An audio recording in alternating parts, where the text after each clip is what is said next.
Oke, ketemu lagi dengan saya di sini. Di video kali ini kita akan membahas mengenai analisa fundamental dan teknikal dari perusahaan ICBP atau Indofood CBP Sukses Makmur, di mana ICBP ini adalah pengalihan usaha dari INDF di divisi mie instan dan divisi penyedap rasa. INDF ini adalah perusahaan yang bergerak di bidang makanan dan minuman, sama dengan ICBP, hanya saja ICBP ini adalah di bidang consumer brand produknya saja. Dan di video kali ini kita hanya ngebahas mengenai ICBP saja, jadi tonton video ini sampai habis. Oke, awal-awal kita akan melihat dari total revenue yang terlebih dahulu. Di grafik yang sebelah sini kita melihat bahwa grafik revenue-nya menunjukkan peningkatan yang sangat baik dari awal IPO tahun 2010, dan sejak 4 tahun terakhir dari tahun 2015 revenue dicatat mencapai 31,7 triliun atau 5,72% naik, dan pada tahun 2018 naik kembali mencapai 38,4 triliun atau naik 7,90%. Dengan keadaan ini ICBP merupakan perusahaan yang sangat baik dan revenue-nya cukup konsisten. Oke, setelah kita melihat revenue yang cukup baik dan konsisten dari sejak awal revenue hingga 4 tahun terakhir, kita juga akan melihat total aset, total equity, dan liabilitasnya, di mana aset itu ditandai dengan warna oranye dan liabilitas warna kuning, equity warna hijau, dan DER-nya warna coklat. Dari grafik balance sheet yang paling penting untuk dilihat, di mana aset dan equity-nya mengalami peningkatan yang secara konsisten dan sejak 4 tahun terakhir, dan perbandingan liabilitas dengan equity juga mengalami penurunan. Kita bisa lihat dari rasio DER-nya yang warna coklat. Ini menunjukkan bahwa ICBP masih aman di sisi likuiditasnya. Oke, kali ini kita akan masuk ke dividen, di mana EPS diwakili oleh warna oranye, payout ratio-nya warna kuning, dan dividennya warna hijau.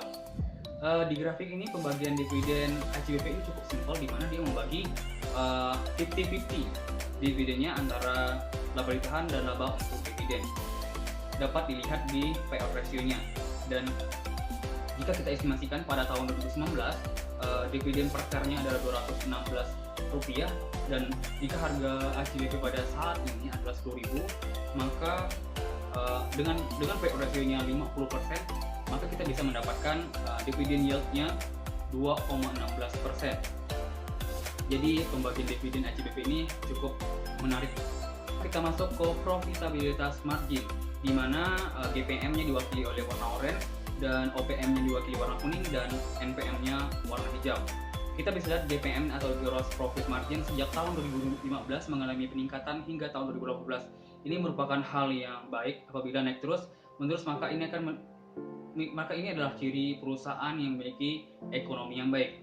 Dan kita masuk ke OPM, operational profit margin, juga begitu mengalami peningkatan karena efisiensi operasional dan GPM juga meningkat. Di NPM atau net profit margin juga mengalami peningkatan sejak 4 tahun terakhir.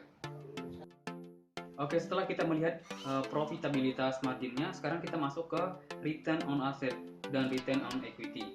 Kita bisa lihat return on equity dan return on assetnya. Secara umum, jika dilihat secara jangka panjang, ini ROA dan ROE ini ICBP ini cenderung stabil. Namun jika kita lihat secara angka memang turun, dan turun pada tahun 2018 ke posisi ROA-nya 10,51% dan ROE-nya 16,21%. Ini merupakan angka yang tidak terlalu rendah dan tidak terlalu tinggi untuk perbandingan untuk tahun sebelumnya. Namun yang paling baik adalah bisa naik terus-menerus dan terus meningkat. Sekarang kita masuk ke grafik terakhir, itu net profit atau laba bersih, di mana di grafik di sebelah ini menunjukkan peningkatan yang terus-menerus 4 tahun terakhir dari tahun 2015 sampai 2018, di mana pada tahun 2018 mencatat 4,5 triliun laba bersihnya. Dan jika grafik revenue-nya naik, profitnya naik, maka ini akan berdampak baik bagi ICBP-nya sendiri.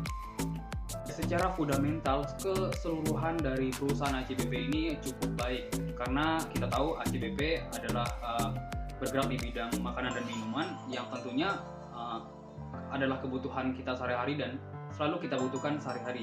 Dan makanya dari segala produk yang dia keluarkan dan segala macam yang kita pakai itu akan membuat harga sahamnya naik dan revenue juga naik, laba bersihnya naik. Dan di awal-awal memang perusahaan ini juga sudah besar, dia itu adalah pembagian dari perusahaan INDF yang sebelumnya yang adalah pemegang pengendalinya.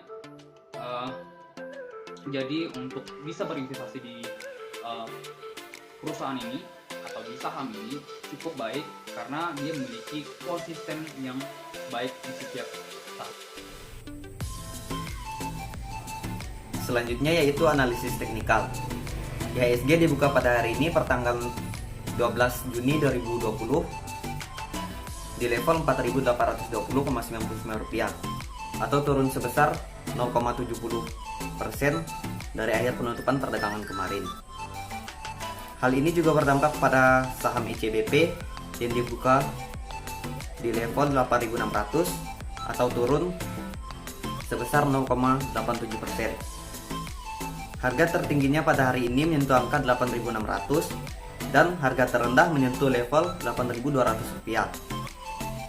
Dari tren market dapat dilihat bahwa perusahaan sedang dalam kondisi bullish atau uptrend, walaupun tidak terlalu signifikan. Berdasarkan pergerakan MA5, MA20 dan MA60 pada chart pergerakan mengalami kenaikan, maka dari itu investor dapat memutuskan untuk membeli saham tersebut. Untuk menentukan titik support, investor dapat menggunakan harga pada level Rp4.975. Harga ini dapat dijadikan acuan untuk para investor dalam memulai perdagangan. Sedangkan titik resisten di level Rp12.550.